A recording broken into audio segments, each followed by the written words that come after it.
ఇది కూడా తగలడింది. కూర్చోవే. పాతే పుట్టుడు కూడా వచ్చాడు. ఏం రాస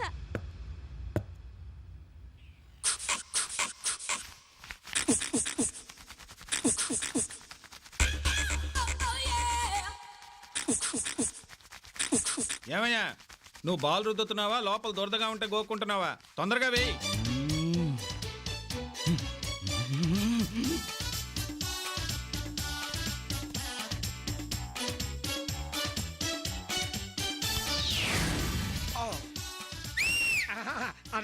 ఎన్నడా బౌలింగ్ ప్రమాదం చూస్తే మన వాడి బౌలింగ్ బిట్లీ మాదిరి బౌలింగ్ చేస్తా ఉన్నాడు.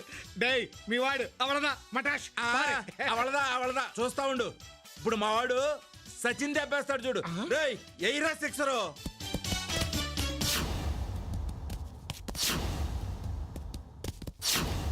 కొట్రా బారడి.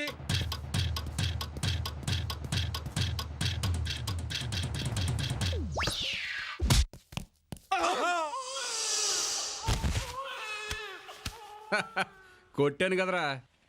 ఏమైందిరా? ఏమైందా? అక్కడ మీ వాడి బాక్స్ పగిలింది. అయ్యో మురుగా కనపడి. తెక్క కుదిరింది. భలే కొట్టావురా కన్నా. ఎప్పుడు అడిగినా నోరు ముయించావు. ఏంటా ఉనకి క్రికెట్ ఆట తెరిమా?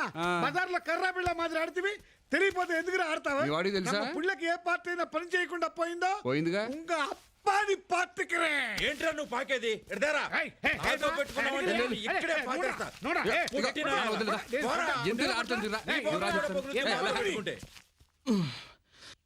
మురుగా వేల్ మురుగా అండవా. బాల్ దెబ్బకి బాగా దోల తీరినట్టుంది. ఎరా ఇంకా నొప్పి తగ్గలేదా? ఉంటేగా తగ్గడానికి. మరి ఇంకా కాలు విరిగిన కోళ్ళ నడకేంటో. ఫిజికల్ ఎక్సర్సైజ్ అమ్మా. అబ్బా ఒరే, అసలే బాల్ దెబ్బ, లోపల డ్యామేజ్ అయిందేమో డాక్టర్ చూపించలేకపోయావా? చూపించా, ఏం లేదని చెప్పారు. అయ్యయ్యో, ఏమీ లేదని చెప్పాడా? డ్యామేజ్ ఏం లేదని చెప్పారు. డాక్టర్లకి ఫీజులు అవి బాగా ఇస్తే అలాగే చెప్తారా? చిన్నప్పటి నుంచి కొట్టుకుంటూ పెరిగాం. నీ మేలు కోరి చెప్తున్నాను, సిగ్గుపడకుండా 10 మంది డాక్టర్లు చూయించుకో. అసలే పెళ్లి కావాల్సినోడివి. మగాడు మేసం లేకుండా బతకొచ్చు, ఇదిగో ఈ పిల్లి గెడ్డం లేకుండా కూడా బతకొచ్చు. కానీ మగాడు అనే టైటిల్ పోతే జీవితంలో మూల స్తంభం పడిపోయినట్టే. మరి నువ్వు మగాళ్ళ తిరగకుండా బట్టలు కారేస్తున్నావు ఎందుకు? అమ్మ పూజ చేస్తుంది, పని మనిషి టీవీ సీరియల్ చూస్తుంది. అంట్లు కూడా తొమకపోయావా? మగాడన్న తర్వాత అన్ని పనులు అన్ని యాంగిల్స్ లో చేయాలరా. నీలాగా లుంగి కట్టుకుని లంగడాలో కూర్చోమంటావా? కార్నర్ లో దెబ్బ తగిలేసరికి కామన్ సెన్స్ పోయింది. అదోకే. ఇదిగో ఆరే. లుంగి కట్టుకుని తిరగడం కాదురా, అసలు మీ కుటుంబానికి కట్టుకోవడానికే బట్ట లేకుండా చేస్తా.